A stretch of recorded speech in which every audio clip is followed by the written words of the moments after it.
Hello and welcome to This Week in East Brunswick. Learn more about the variety of healthcare programs available locally as Judith Leblein looks into the Friends Health Connection based in New Brunswick. And if you've been having trouble sleeping, stay tuned for reporter Jim Schole's interview with a local expert on sleep apnea. And the East Brunswick Police Department had a swearing-in and awards ceremony Tuesday evening. Our weekly Township Council review will highlight the Council's action on the school system's budget, as well as the military exercise in town. All of that and more is coming up, so stay with us. But first, here's what's on EBTV next week. Monday at 10 a.m., it's Look Great, Feel Great with Lenore Kulik. At 10:30, it's Stories from the Library.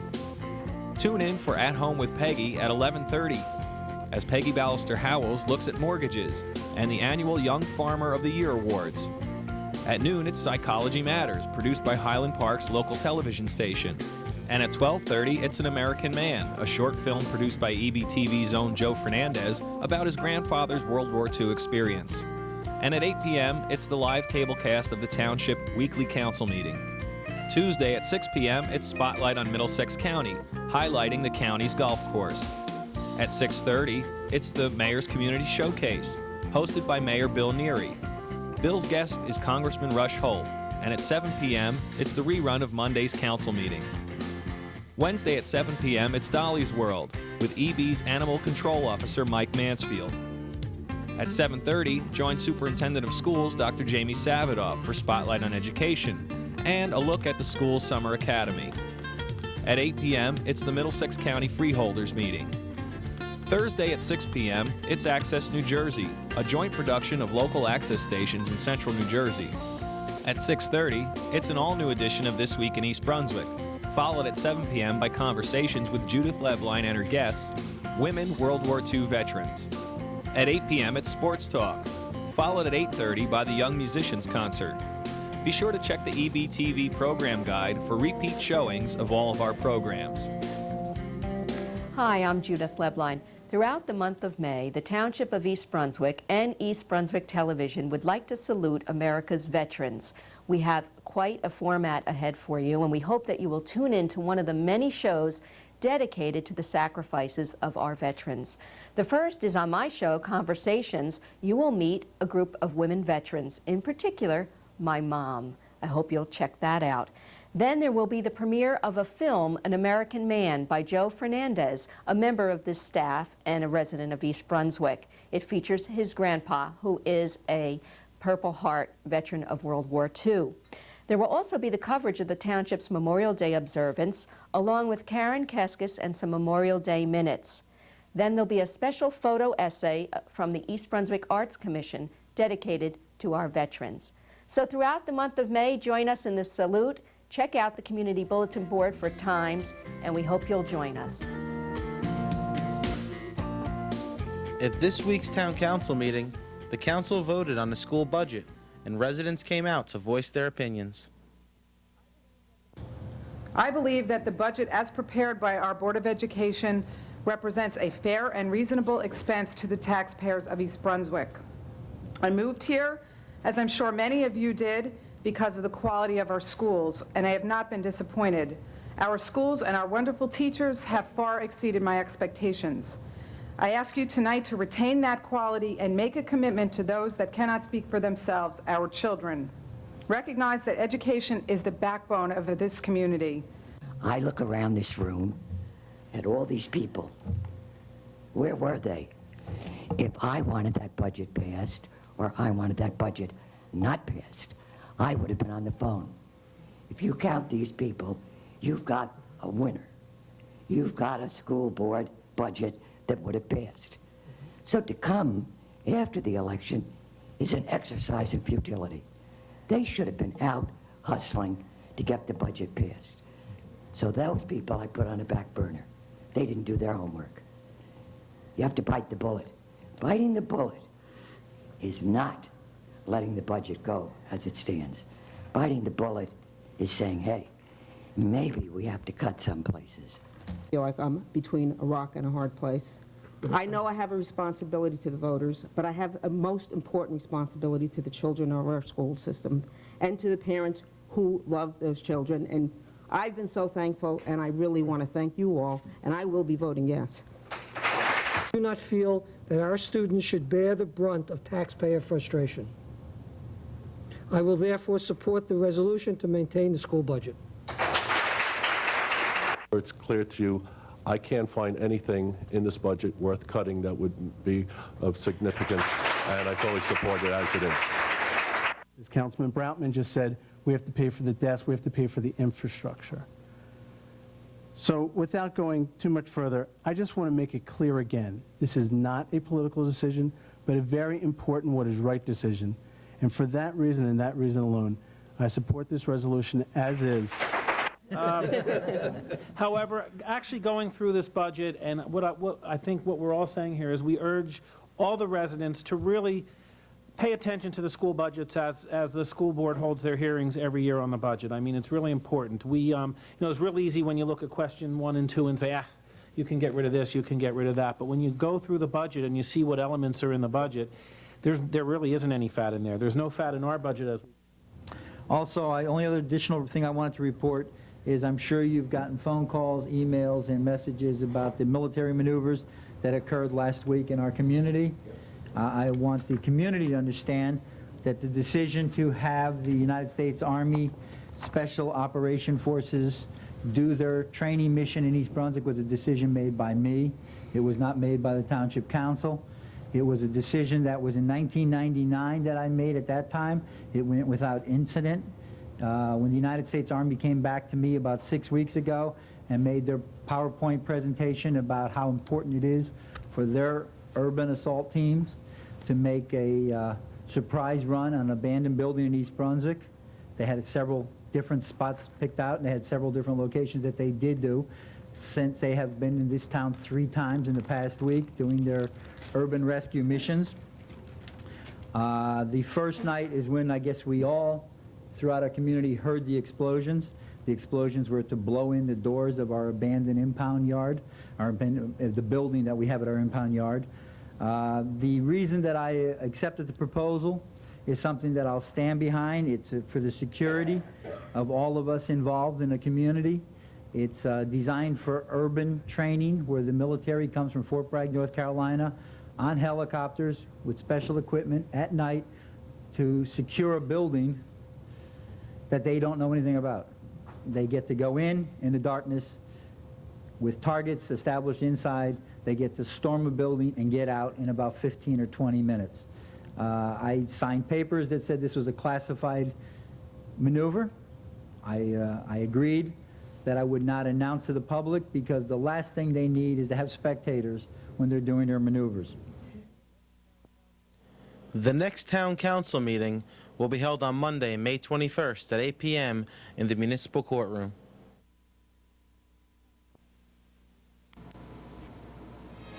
Handbag by Ruth Fainlight.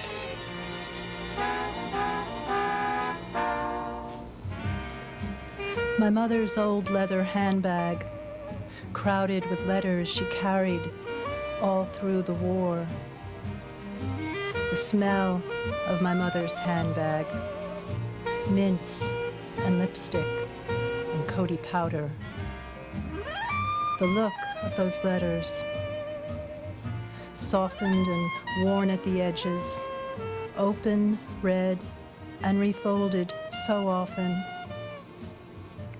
Letters from my father. Odor of leather and powder, which ever since then has meant womanliness and love and anguish and war. For Memorial Day, this is Shelley Benaroya on behalf of the East Brunswick Arts Commission.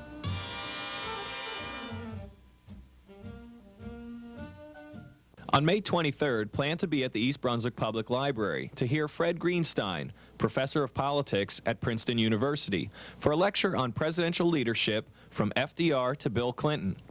Professor Greenstein's latest book, The Presidential Difference, Leadership Style from FDR to Clinton, essays our last 12 presidents and the reasons for their success or failure. The author and editor of 8 books says, Beware the presidential contender who lacks emotional intelligence. In its absence, all else may turn to ashes. The program begins at 8 p.m. and is free to the public. Professor Greenstein will autograph copies of his book, which will be available for sale.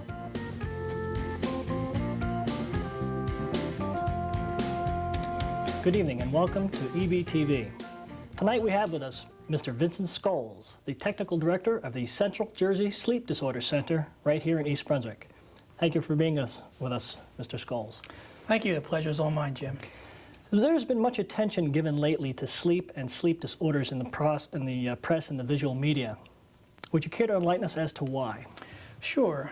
This year, March the 26th to April the 1st was National Sleep Awareness Week in this country. And on March the 27th, the results of the 2001 Sleep in America poll was released. This poll provided some new and sometimes revealing information about people's sleep habits and how they feel that their time for sleep and other pleasures have been eliminated.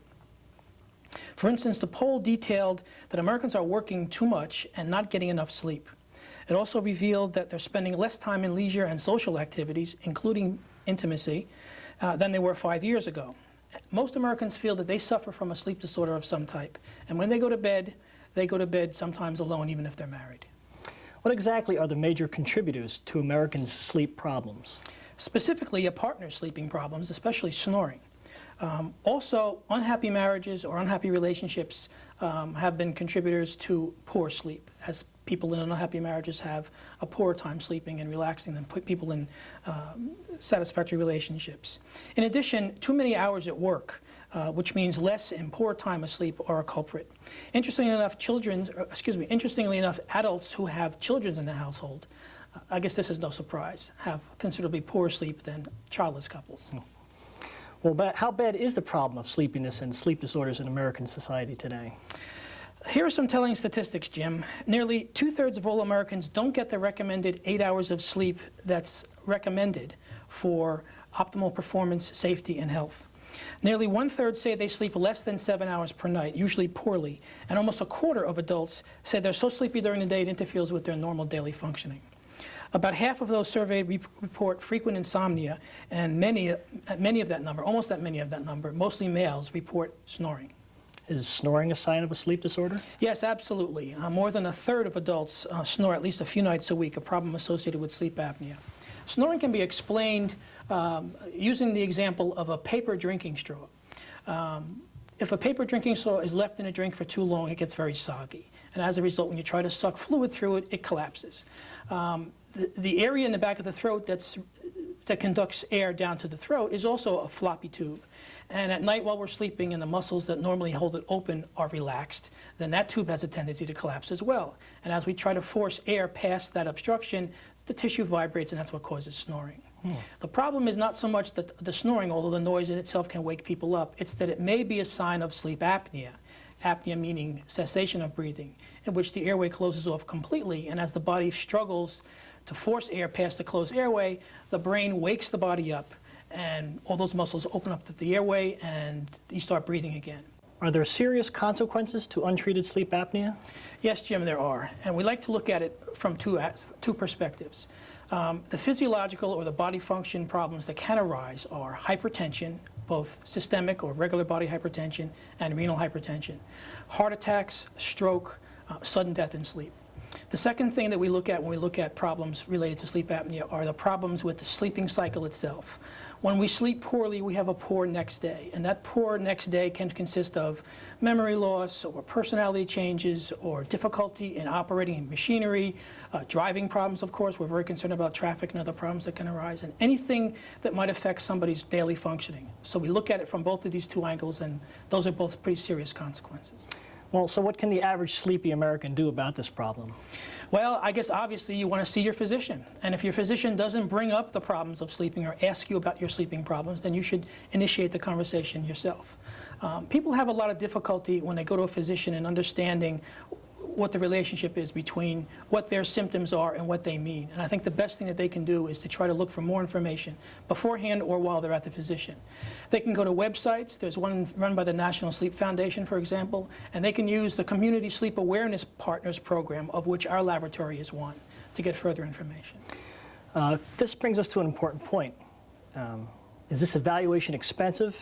And is it covered by medical insurances? It's not as expensive as you might think, Jim. It is covered by most medical insurances, including Medicare. We have diagnostic, therapeutic, and initial evaluation costs that are covered by Medicare and Medicaid. Yes, they are. Okay, I know your center is located right here in East Brunswick. Could you tell us exactly where it is? Sure. We're located off of Cranberry Road in the Cornwall area, across from, right next to the New York Sports Club. It's a suburban laboratory, and we pride ourselves in the fact that it's quiet, it's tastefully appointed, like a hotel room. We have a medical director who is board certified in sleep as well as in critical care and pulmonary medicine. Our technicians have lots of experience and are compassionate and understanding, and we feel that the service that we provide is as good as can be located in any other sleep laboratory in the area, including the major hospitals. Finally, Vin, does your laboratory handle all of these different sleep problems and that we're hearing about lately? Yes, it does. There are probably 90+ different sleep disorders, and they can be grouped into two main types. Disorders where people are excessively sleepy, such as sleep apnea, or the other conditions that keep people from sleeping soundly and make them tired during the day. Or they can be the insomnia problems. There's a lot of people with different types of insomnia. There's also some very interesting paranormal type of sleep disorders in which people walk or talk or eat or do other bizarre things in their sleep. And we can address all of these issues in both adults and children. Well, thank you, Mr. Scholes, for taking the time to meet with us and discuss this pervasive problems and the potentially devastating disorder with sleep. Thank you, Jim. It's a pleasure being here. From those of us here at EBTV, thank you and good night. It's time for the Daisy Spring Fair, beginning Memorial Day, May 28th and running through Sunday, June 3rd. Come out Memorial Day for an opening concert by Shirley Austin Reeves from the original Shirelles. All week long, enjoy rides, food, games and attractions, live entertainment, and more. And on Saturday, June 2nd, it's country singer Tommy Cash. So come down to the Daisy Spring Fair beginning Memorial Day, May 28th through Sunday, June 3rd at the Summerhill Marketplace at Route 18 and Arthur Street in East Brunswick, New Jersey. East Brunswick's annual Memorial Day observance will be held rain or shine on Sunday, May 27th in Veterans Park beginning at 1 p.m. The Dennis Rowland chapter of the American Merchant Marine Veterans will serve as host post for this year's event, and they have selected George Goldman, president of the chapter, to serve as master of ceremonies. The 45-minute program will include the traditional Veterans Processional along with a flag and wreath ceremony, followed by a military gun salute and taps. The East Brunswick Community Chorus will perform throughout the program, accompanied by the East Brunswick High School Marching Band, who will also perform a mini-patriotic concert. Participating also will be members of the U.S. Naval Sea Cadets, who will serve as wreath bearers. This year, we will dedicate 12 new granite walkway pavers that will be placed along the walkway leading up to the Veterans Monument.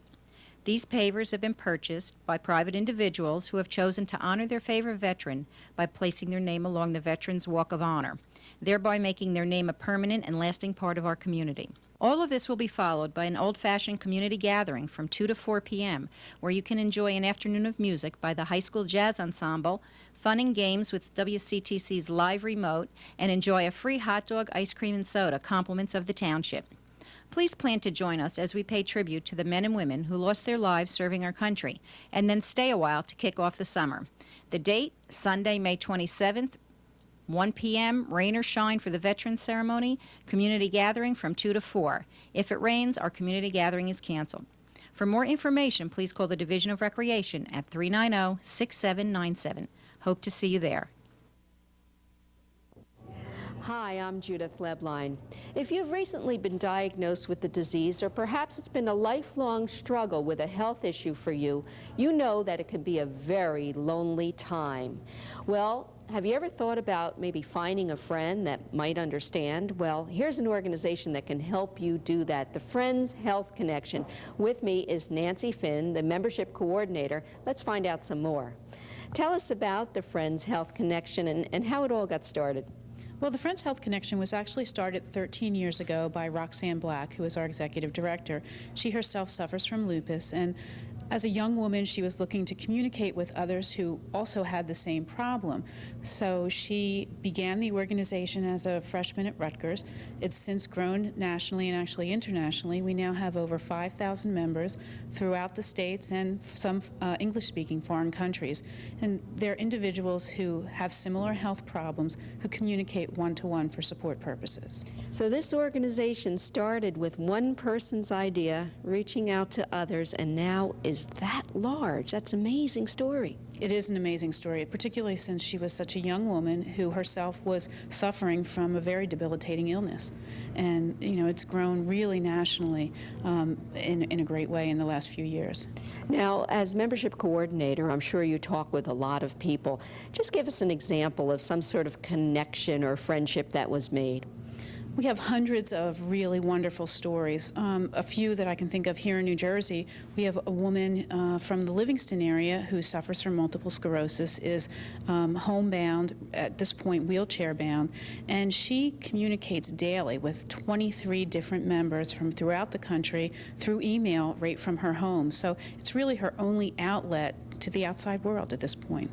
I'd imagine besides the friendship that there is a lot of networking and advocacy on the behalf of these individual diseases that just naturally happens. Absolutely. We've had members who have contacted us with merely symptoms, no diagnosis whatsoever, and by connecting them to other individuals who are experiencing some of those similar symptoms, they actually were able to find diagnosis through the help of their Friends Health Connection pen pals. Now, everything about Friends Health Connection isn't serious, and there's a lot of public education. You've had some fabulous speakers, and tonight, Valerie Harper, we know her as Rhoda, will be talking about aging. Now, I'm on the Estrogen Expressway, so I'm a little bit behind her. She's just turned 60. Hard to believe that America's girlfriend turning 60. So what's the idea of these big get-togethers like this evening? Well, here in New Jersey, because we're based in New Jersey, we're actually affiliated with 43 hospitals and health systems throughout the state. In conjunction with those facilities, we do an educational lecture series. Some of the people who have spoken with us over the past few years are Dr. Deepak Chopra, Dr. Andrew Weil, the nutritionist, Dr. Oliver Sacks, the neurosurgeon, and of course some more lighthearted people. Patch Adams was with us last year, and tonight Valerie Harper, as you mentioned, will do a lighthearted approach to aging. Should be a very interesting event. Well, it's a good time to have a sense of humor. If people want to find out more about Friends Health Connection, how do they do that? They can call our office at 800-483-7436 or log on to our website, which is friendshealthconnection.org. So if you know someone that is battling an illness or perhaps recently diagnosed that could really use a friend and occasionally some good education and a couple of laughs, 1-800-48-FRIEND. For This Week in East Brunswick, I'm Judith Leblein.